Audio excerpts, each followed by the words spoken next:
You know, when we talk about like embracing your dark side, you know, that's like a real thing. If you don't understand how that works, it's like you're not going to be able to ascend. You know, what's the difference with me? I don't stick to no particular subject. I go through many subjects. The reason why is because a true master is a master of ascension, not a master of this topic, astral projection, yoga, black history. Those people are stuck. They confine themselves into a prison. And so whenever you need that information, you turn to them, but you can't evolve. And if you can't evolve, you're not going to be able to fully understand what's going on. And whoever you constrain them to be that person that just give you set information, this specific topic, go to them for this person, that only means that there's a constraint to that frequency, and they're only known for that as far as what you see them as, and they're going to be running around just doing that only, getting information in reference to that. What happens is, when you're going on an ascension, ascension is a process of you going through your chakras. You know, your chakra, you got your root chakra, you got your navel chakra, your heart chakra, your throat chakra, your pineal, and the crown chakra. You know, the 7 chakras, but there's more, it's 13 of them. Over your head is another chakra, and underneath your foot is another chakra. These chakras is very important for you to understand. You know, we in the Western world, we don't follow this. We busy watching gangster movies, listening to rap music, trying to look good on Instagram and all that stuff. We don't care about nothing. But what is going on? What is that? What's that about? But what you see is that people see what other people is doing and want to do that too. That's the old, look at me, hey, look at me, I'm the shit. Well, it doesn't matter what your external self look like, it's what's inside. More than likely, everybody already opened the door for Susan or whatever your name is, Becky. And so you're going to feel that a nigga going to have to open the door for you and act a certain way. And when you act that way, that means that you're not conscious. You're not paying attention. You're just being habitual about how you are. You're caught in your ego. And so if you're caught in your ego, you can't see nothing. So everybody else plays this can't see nothing game with you. You pull up, he gets out and come around, you waiting for him because you know he's going to open the door. He unconsciously, like a remote control, go around, open the door. Y'all go, you know, everything is like a role play game. It's not real. And so most of us don't awaken until somebody come and don't do the obvious and wake you up. When you get woken up now, you become conscious of what you're doing. Most people, when they become conscious, they become afraid. Nobody actually wants to be blamed for what they're doing or actually want to be the one responsible for their action. So more than likely, if we talk something conscious, a person going to either get sleepy, tired, or don't want to participate. And so you will realize what level of consciousness they're on or what chakras is open. What it is the average person that you see, like say on Facebook, you know, let's say from sharing people posts, not saying sharing a good post. I mean, actually, you would see a meme of, like say, Will Smith or somebody saying, why you don't think I'm black? And then you will see it on this person. Then you see it on this person. Then you flick it, you see it on this person. You flick it, you see that shit like on 30 people joint. So that's what I mean by like copying. Meaning like if somebody already posted that shit, why you posting it again? Or running it again? Run some conscious shit or run something of your own creation. That's what I mean. So on that note now, it's the same thing. I even take it as far as, all right, if you see somebody posing with their ass on Facebook, why are you posing with your ass too? That somebody already did that. It doesn't mean that, you know, you're doing it or posing. But my thing is, it's like you see the same thing over and over and over and over and over and over again. It don't change. So you don't see it as like, well, maybe they feel the same way. Maybe they feel the same way. Maybe then they're all just a program, a robot that can't do nothing else. It's a million things you could do in a picture, and there's a million things you could do on social media. It's called social media. It ain't say my family. It ain't called dating. It ain't called my insecurity, social place. It's just called social media. Socialize. You know, how you socialize. So on that note now, you realize that these chakras block up different zones inside yourself. These zones now from the root chakra, if it's blocked, you ain't gonna be able to understand nothing. You get sick. Everything works in one circumference or circular formula, you could say. So let's say, for instance, now, if your root chakra was blocked, you're gonna feel insecure. You're gonna be depressed, and you're gonna be very over-sexually active. This happens now because of some type of post-trauma that happened in your life. Once you're able to touch on that trauma, you'll be able to understand more of what's going on with yourself. Now, if you got your navel chakra blocked, this now happens to be controlled. It's like the muscles inside your abs, they start to tighten, they hold a lot. You get butterflies a lot. It's like those type of people mostly have good posture. They hold their stomach and chest out, and it becomes a regular stance for them. So much of a stance that their frequency is like at a fixed range with that. And being that it's a fixed range, their mind is in a fixed state.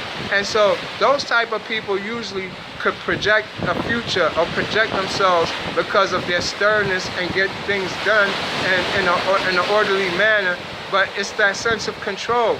They lose themselves or get out of balance if they're not in control of a situation.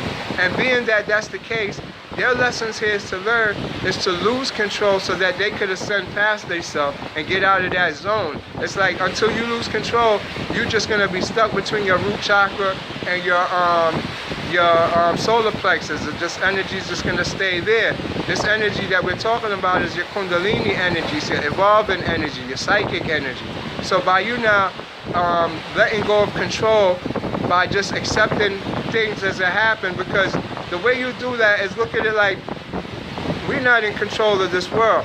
And so we would try to be in control. I'm not talking about getting to work on time, things you have to do in that sense. I mean your leisure time on how you spend it and what you think and what motivates you and what's your motive when you do something. So these type of things now, you're talking about how you spend those times and what you do with it is really your important side. So you can't just waste it thinking of like how could you please other people or what am I going to do. You would just spend it on yourself. By you just spending it on yourself, that means that whatever comes to you is your intuitional thoughts. It don't have nothing to do with anything externally outside of you. It's just you alone. And so by you being able to do that, then you'll be able to take more control off yourself. And the control that you're looking to take off yourself is the fact that you want to be able to say, let me see how you could put it, I accept this moment, like how people say, you know, God made me wake up today. You accept everything, so you don't impose your will upon anything. Whatever's coming your way is what it is. You can have the side of you. It's a work side that make you have to be affirmative, give orders, and have expectations. But you have to learn, you don't take that home out the workplace. When you get home now, it could be somebody that needs your help and call you for emergency, but you had planned to go do something else. So you have to make yourself available for those, because those is your destiny calls. And those destiny calls is more real than this control that you have from that solar plexus, because it takes you on a different course of your destiny. So sometimes by not doing anything, you not only relieve karma and let nature and your, like they say, you reap what you sow, let those go by first. You also now start knitting yourself a future. And so by you doing nothing, whatever was going to be your destiny or alignment now can meet you where it's supposed to be. So now laws of attraction adds up and it starts to come into play. So by you now, how you're able to do that is more isolation, more accepting of situation, not having pre-notions inside of you how things are supposed to be. That takes off the control. Even being a little bit more excited and spontaneous, that takes away the control, which releases now that solar plex chakra. Now when that energy get up to your heart, the heart now is where everything is at. Because without the heart, you have no soul. Your soul comes through your heart. And everything you experience comes through your heart. If you don't care, it's because you don't have no heart.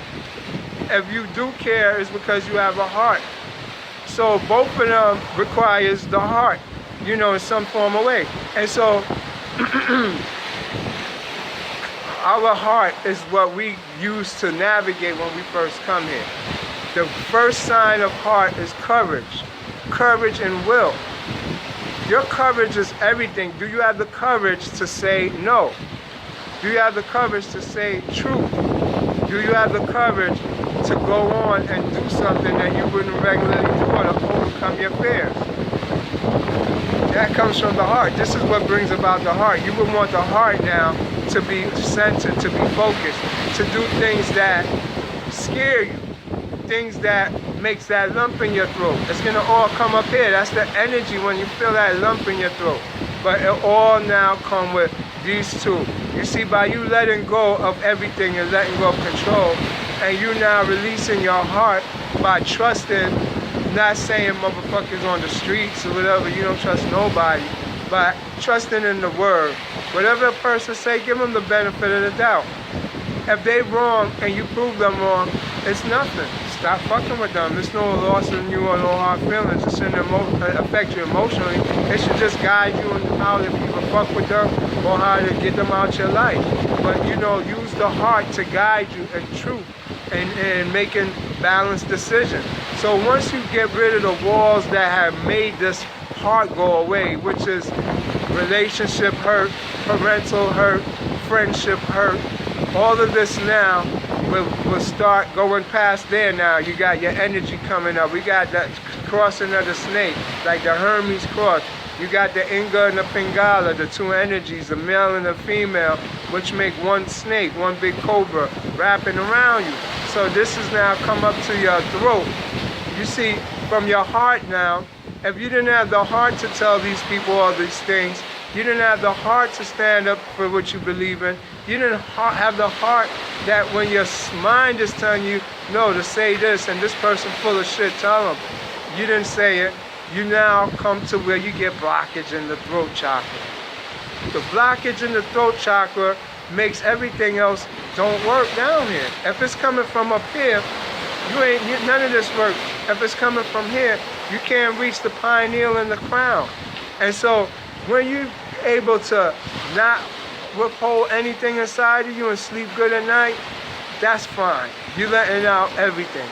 But you got some people who's a-holes that could sleep good at night and hurt people. That don't sound right. Let me word that over. Because the truth hurts. And it's good to tell the truth. I'm going to leave it at that for now. But I'm not taking it in that direction because that's not the point. The point is what I'm trying to make here is that speak up. Your intuition have a soul and your self speaks inside. You have to now be that voice, be your intuition. If something said move to the right, shift to the right, go like that. If something said move to the left, shift to the left. You gotta follow your intuition. Everything that you were supposed to do in your destiny is built into you already. You're the seed. It's like you started off as a sperm and look what you now. And you're still growing, and probably all the add-ons that you added to society and the world, and from kids to whatever the drawing and picture you made. All of these is your creation from this little sperm seed. And so you gotta realize you're still evolving. And so unless you get the energy and nurture it and learn to mature yourself from a child, of just listening to your parents, even if you know they're wrong, you agree to let go of all of that and be the parent now to your parents, telling them what's right from wrong and holding it down with affirmativeness. That's the adult, and that release there, that blockage here. All of this leads to diseases and sicknesses. This is the first start of what's called your endocrinology, or all your glands. Your glands start secreting extra hormones. These hormones is only supposed to work for people under conditions of, like, say you have extra toxicants in your body. It takes out the toxicants. But say say somebody stress you the fuck out, it's gonna make you produce these hormones because you're not responding how you're supposed to respond. And if you don't respond how you're supposed to respond, it poisons your body. Your own glands secrete extra poison inside you through the hormones, which start poisoning you. And so that's why it's good to speak up and don't let them glands secrete on you. So once you're able to do that, you get the energy comes up to the pineal. No, I'm wrong. It's because it don't go from there. It goes to the pituitary gland and then the pineal. So it comes up from behind to the back of your head. Now from the back of your head, all of this now comes to your lower self. When it gets back there, you're talking about the reptilian brain. You should have a magnetic field like a laser slit in your eye. It don't even come as a slit. What it does now is spinning subatomic particles, and these subatomic particles are spinning in opposite direction to cause anti and antimatter to spin in your eye. So when this happens now, you see a slit. Everything gets pushed to a magnetic field, a straight line. So no matter what's in front of you, it'll just form a straight line that looks like a cat eye. And so that's the reptilian brain, the fight or flight. You're going to fall into your lower self now. This is where the world of the demions start coming in. You're going to start seeing all the demons of the Gotia. And the important thing about this is that if you don't understand how it works and you're just like mad unconscious, you might not feel what you're supposed to feel or have the full experience. You see, this is now what's called the Kundalini awakening. It's called your popping. There's a book called Kundalini Biology that could explain all of that to you if you want more details about it. Because some people is going through it. It's a form of schizophrenia, mental disease, and all type of psychosis that is tied to that. A lot of people is going through and taking all type of psych meds for it. But it's actually awakening of your reptilian brain, which is your primordial subconscious mind, and also the soul that made it to its home base, to the temple.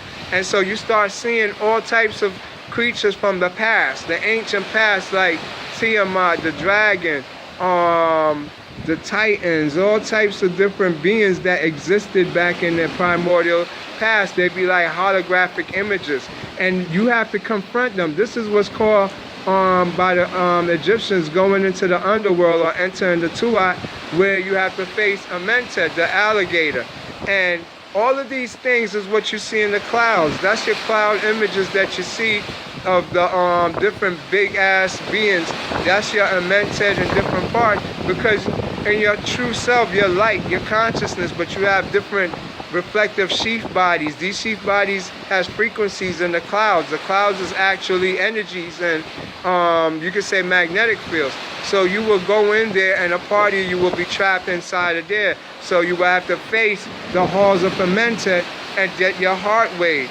And so if you make it through there without going into your lower self, your beastly self will be like, if now this energy comes upon you, some people get more lower, you know, they get more aggressive, they become mean, they become child molesters, they become murderers, they become drug addicts, they become obnoxious, they just become assholes. This is what the energy could do to negative people, or like they say in the Bible, a good tree could only produce good fruits and a bad tree could only produce bad fruits. So that energy is just going to come up on you bad. And so now, with that in mind, you got to look at it like this. If you're able to sustain yourself and you from the good tree, that energy is going to put you in a state of fear, and you're going to seek out the gods and God for help. And when you do that, that's when he's finally going to show. Nobody ever see God until then. Until you get into your reptilian brain and you're in the underworld and you realize you're in trouble, that's when they really come and help you. The angel will come, and if you pass all the angels and their tests, then you will meet God. And from there you will meet the one that they call Jesus. These is all demons. Every single one of them is genetic demons. What are genetic demons? Genetic demons is everything you're in is genetics. There's really not air here. Genetics is so small that it's literally webbed up. Everything is just what we call a substance of genetics. So in it now, genetics control everything. Genetics got thought.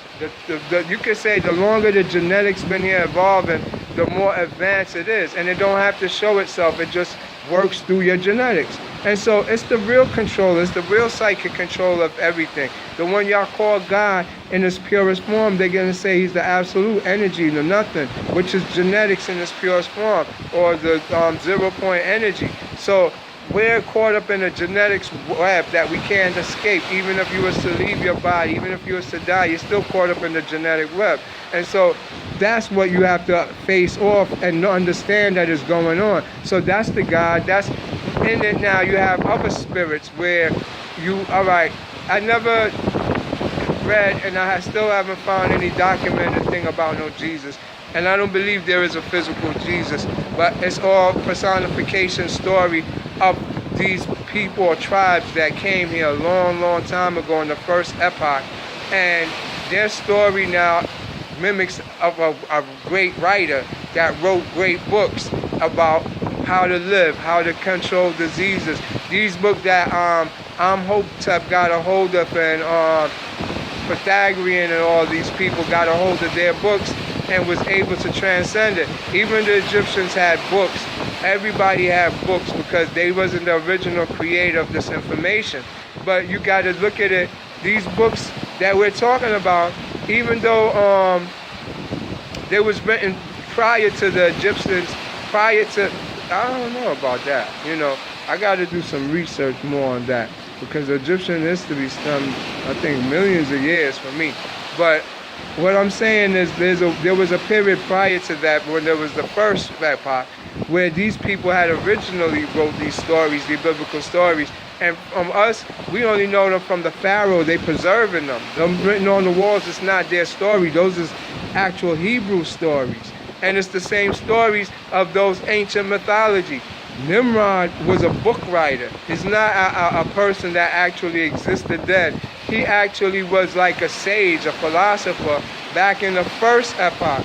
They got his stories too, but we don't know them, and so we look at Nimrod as a god or some mythological figure. But the Greeks and all of them had Nimrod books. They know his stories. We just don't know them all. So all these entities, including what we call the Christ, which is a dark entity being, is inside of your macabre. It's inside you. It's in your subconscious. You're going to see it once you get up into your reptilian brain. You'll see Lilith, and you're going to see Christ. You're going to see Horus. You're going to see Set. You're going to see Isis. You see every Egyptian god, Serapis, whatever you want to call them. They're all real. The whole biblical shit is an astral thing. And if you don't know how to not say astral project, if you wasn't invited up to there by the God, you will never understand it. Because people be astral projected to other people, to other places. These places that I'm talking about is places you've never seen before. You will be amazed. It just fuck you up like you're in another world, another dimension, another time. And it's all pertaining to biblical shit and, you know, ethical shit and moral shit. Anyway, this is getting long. University of Conscious Science. Hold on.